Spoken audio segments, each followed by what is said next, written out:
مومن کے ہر سانس کی آمد و شد کے ساتھ محمد الرسول اللہ صلی اللہ علیہ وسلم کی یادیں وابستہ ہے. یہ کام کرنا ہے، کیسے کرنا ہے، جیسے حضور نے فرمایا. یہ نہیں کرنا، کیوں نہیں کرنا، حضور نے منع کر دیا. یعنی ہر شب و روز کے تمام امور کے ساتھ اس ایک ہستی کی یادیں وابستہ ہیں. اور یہ کتنا بڑا مقام ہے کہ کہاں وہ بارگاہ جہاں فرشتے بھی مؤدب ہو کر حاضر ہوتے ہیں، اور کہاں ہماری حیثیت، ہم ہیں کیا؟ ہم تو وہ لوگ ہیں جنہیں کوئی جانتا بھی نہیں، جنہیں کوئی پہچانتا. ہم تو زندگی گھسیٹ گھسیٹ کر گزار رہے ہیں. کبھی کھانا مل گیا، کبھی ملا نہیں. چند دن صحت میں گزر گئے، 10 دن بیماری میں گزر گئے. کبھی کسی نے بلا لیا، خوش ہو گئے، کبھی لوگوں نے نظر انداز کر دیا. ہماری حیثیت کیا ہے؟ ہمارا بنتا ہے، ہم سے کسی کو ملتا کیا ہے؟ حیثیت اس چیز کی ہوتی ہے جو نفع بخش ہوتی ہے. ہماری ذات سے کسی کو ملے گا کیا؟ ہم تو خود محتاج ہیں. لیکن اگر وابستہ ہو جائے اس بارگاہ کے ساتھ اور غلامی کا حق ادا کر دیں تو ایک لمحہ آتا ہے کہ انسان فنا ہو جاتا ہے، جسے صوفی فنا فی الرسول کہتے ہیں، کہ بندے کا وجود باقی ہے، چلتا پھرتا ہے، لیکن اس کے ارادے، اس کی منشا، اس کی حرکات و سکنات فنا ہو گئی آقا نامدار صلی اللہ علیہ وسلم کی منشا عالی میں.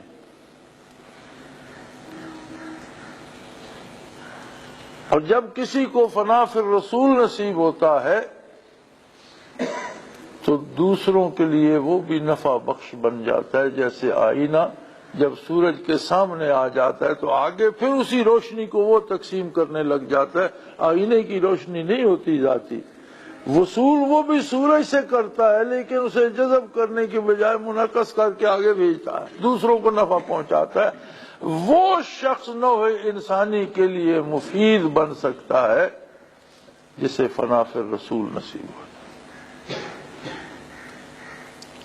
فنا فی الرسول کا مراقبہ کرا دینا، اس سے بندہ فنا فی الرسول ہو نہیں جاتا.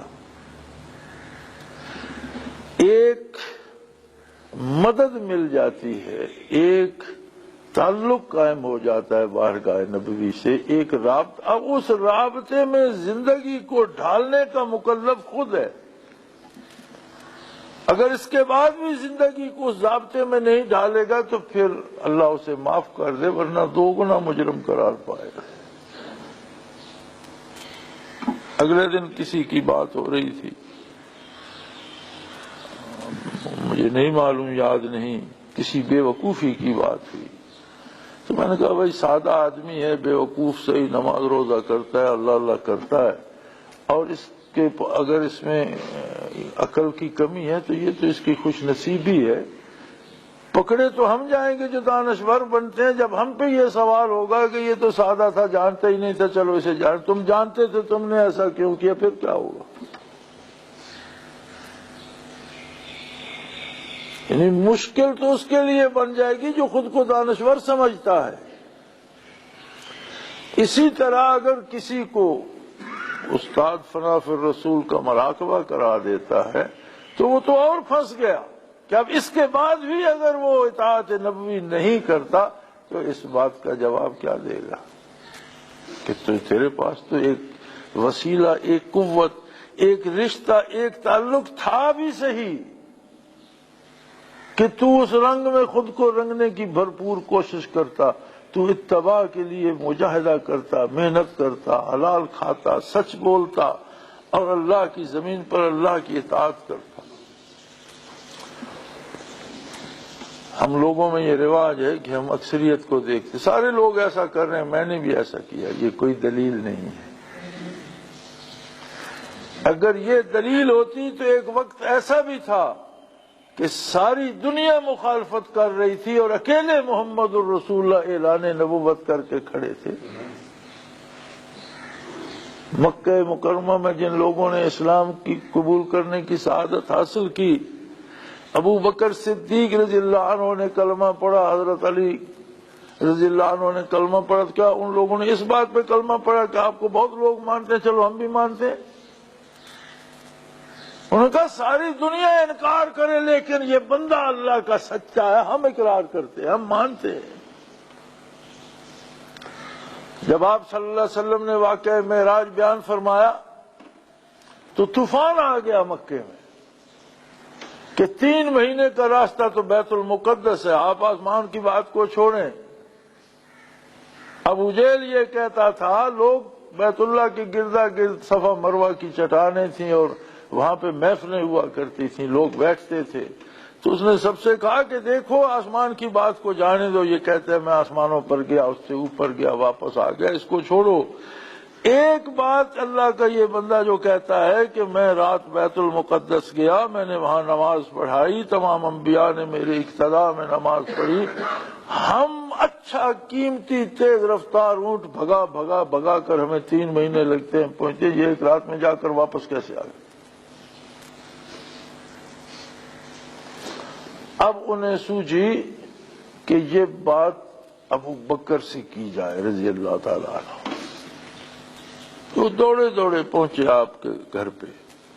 ابو بکر تم تو ایمان لے آئے اور تمہارا تو پہلے بھی دوست تھا، پھر تم نے نبی بھی مان لیا، اب بتاؤ یہ بات بھی مانتے ہو؟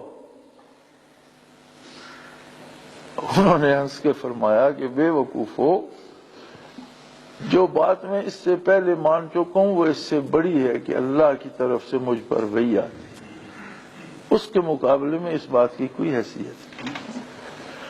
اگر انہوں نے ایسا فرمایا ہے جیسا تم کہہ رہے ہو تو وہ برحق ہے، میں اس پر ایمان لاتا ہوں۔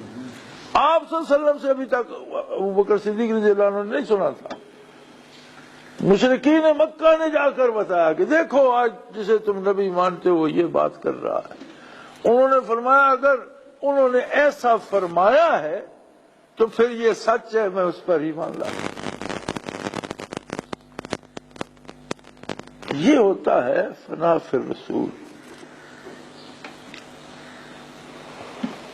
تو اگر اللہ کسی کو اس دولت سے بھی مالا مال کر دے تو اس کا حق بنتا ہے کہ اس کا ایمان بھی درود بن جائے، اس کا کردار بھی درود بن جائے، سوچیں اور افکار بھی درود بن جائیں، اور زبان بھی درود شریف سے معطر رہے۔